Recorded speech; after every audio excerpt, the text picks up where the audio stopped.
go, baby. Jake Peetz versus DARONTE Jones in the spring game on one play. They went mano-a-mano, a matchup of very young but unproven wits. And I want to show you this play in slow motion. So it's 7:59, 2nd and 10, and what we're going to do is we're going to break this play down from so many different angles. Obviously, Max Johnson gets the snap. He hands it off here to Ty Davis-Price, and we're getting some great blocks here. Really the key block by Austin Deculus here on Sony Fanua. There's a reason why he dominated this block. We'll get to that in a second. And this is a great job by Ty Davis-Price, making Damon Clark miss. And while Clark does bring him down, you always want your running backs to fall forward, okay? So we pick up a good 7 yards to make it a manageable. Both of them actually made 3 checks at the line of scrimmage. Now, once again, I am not a coach. I'm not as smart as those guys. I'm not as smart as some of you watching this. So these are my best guesses. Obviously, this is a spring game, so everything is kind of sort of stripped down. But here we go. We're going to try our best to break this down. So if I mess a few things up, understand that this was a spring game, and of course, I'm not a coach. I don't know the full calls. So what we're going to see here is LSU lines up an empty set, right? And this is something that Ed Orgeron brought up, that he wants his offensive line next season to be able to block versus empty. So on first down, Max Johnson had one of his worst throws on the day. He overall had a good spring game. He just sailed Kayshon Boutte on a potential jump ball against McLaughlin. So here we are, 2nd and 10, extended red zone here at the 42. So for Cade York, one of the best kickers ever at LSU, this is obviously in his range. But we want to pick up some yards here to make it a manageable 3rd down. So what Jake Peetz decides to do is motion this running back. You notice the formation is not the same formation that we actually saw at the snap. So whenever we see this motion, you see we're still getting in our stances up front. One more little observation here. It's interesting. B.J. Ojulari in his stance with the right hand. Normally the end on this side has their left hand down, or the hand closest to the ball. It's going to be interesting to see if Ojulari actually does that next season, because the 2019 LSU offense motioned pre-snap, especially in 5 wide, is to help make the defense declare. So in theory, if it was man coverage, this linebacker would have been over TDP, and McLaughlin would have been over. Essentially, these two guys would have been flipped.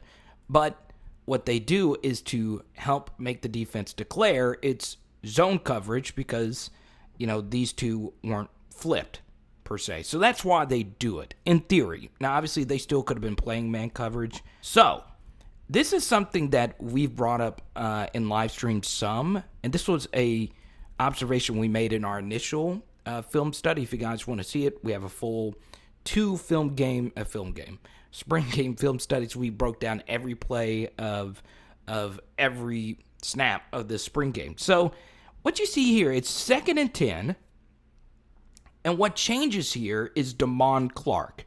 Okay, he is yelling at Sony Fanua on 2nd and 10 to go inside. Now, what this essentially is called is stemming.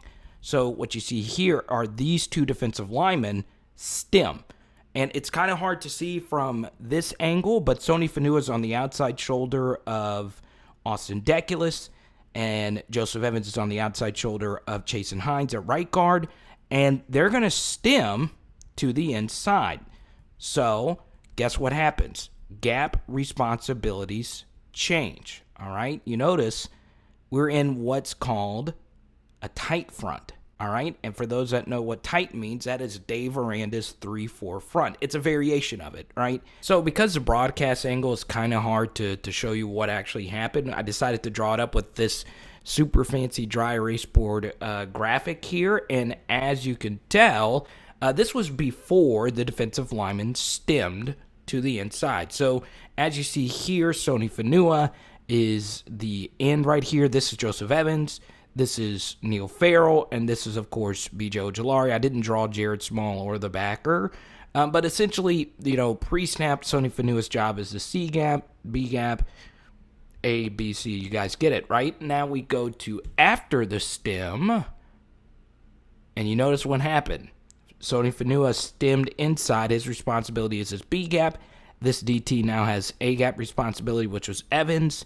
Neil Farrell actually went to a 2, which is straight head up on the left guard. And then Ojulari here. And this is part of why I think DARONTE Jones did this. Because in this 4-3, since there were 3 wide receivers to the right side, the reason why it's smart to experiment with this is for 2 reasons. The first is that we don't want to leave open this B gap, especially with this Mike backer being right here, because if we were to just line up like this, we would essentially have a DE and a linebacker serving the same role with contained responsibility. So moving this guy here does help protect your B gaps.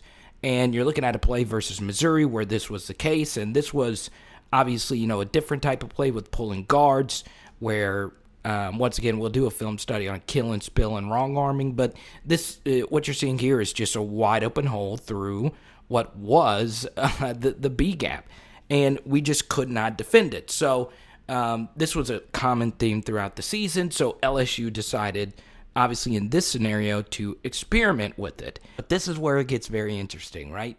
Jake Peetz says, look, if you're going to bring this guy to the inside to defend this B gap, I'm going to adjust my play now.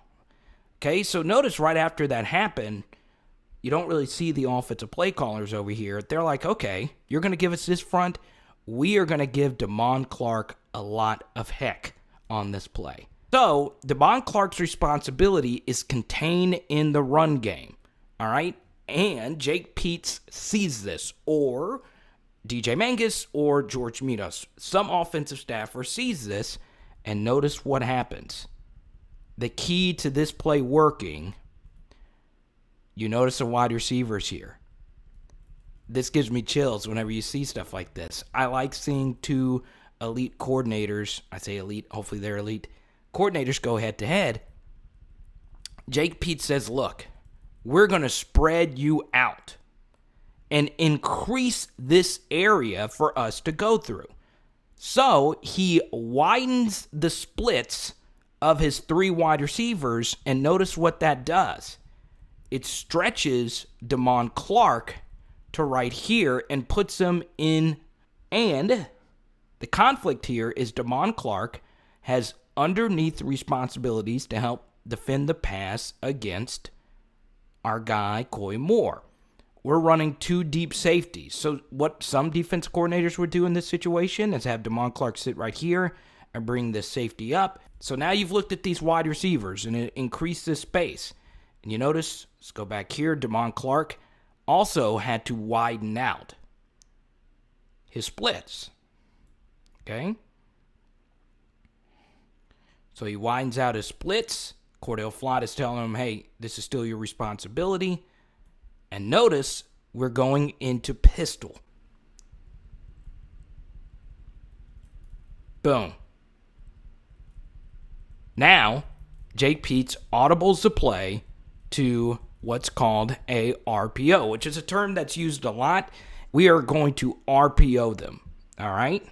So what Jake Peetz says is, look, if you're going to bring your defensive end here to guard this B gap and then have Joseph Evans go to this A gap, and you want this linebacker to guard him and him, essentially, if he has to get the ball and bounce through here, Damon Clark has to keep contained.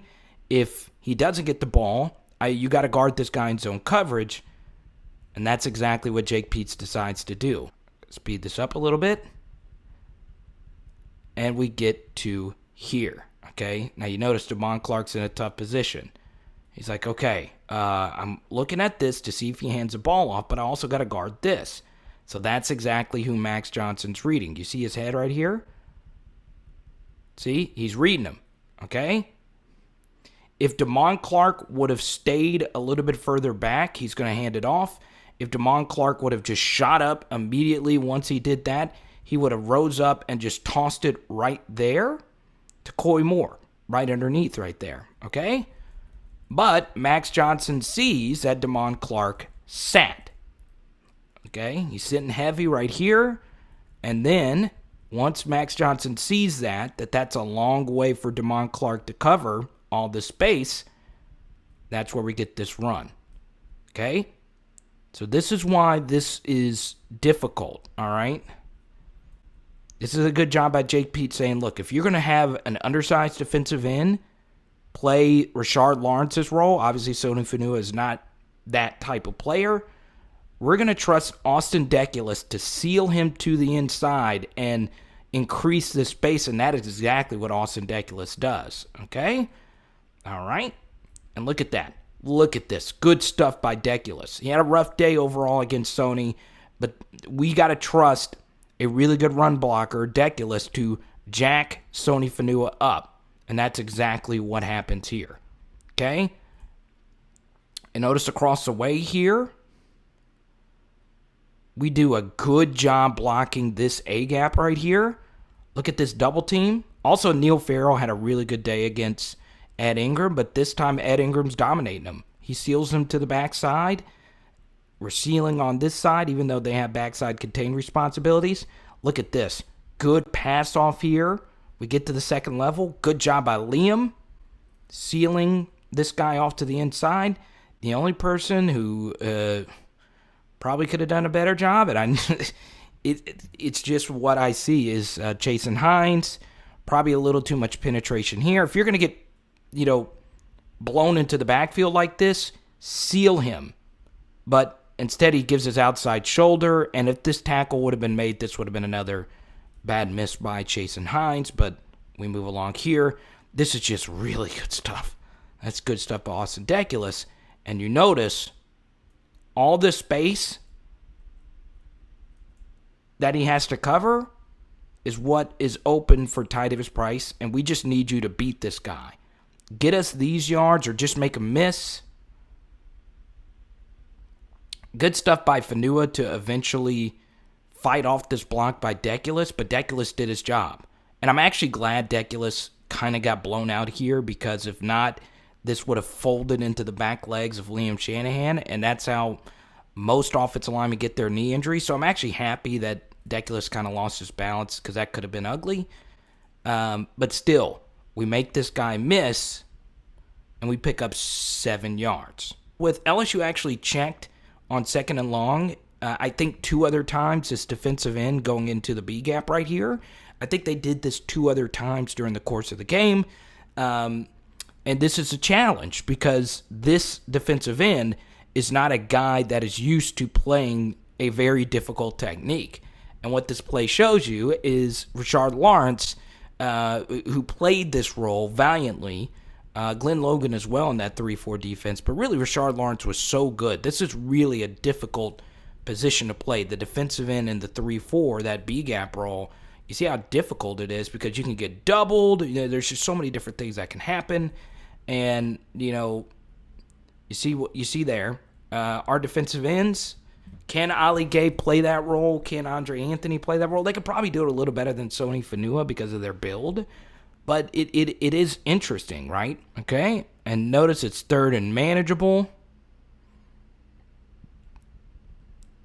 Easy pitch and catch to Nick Storrs.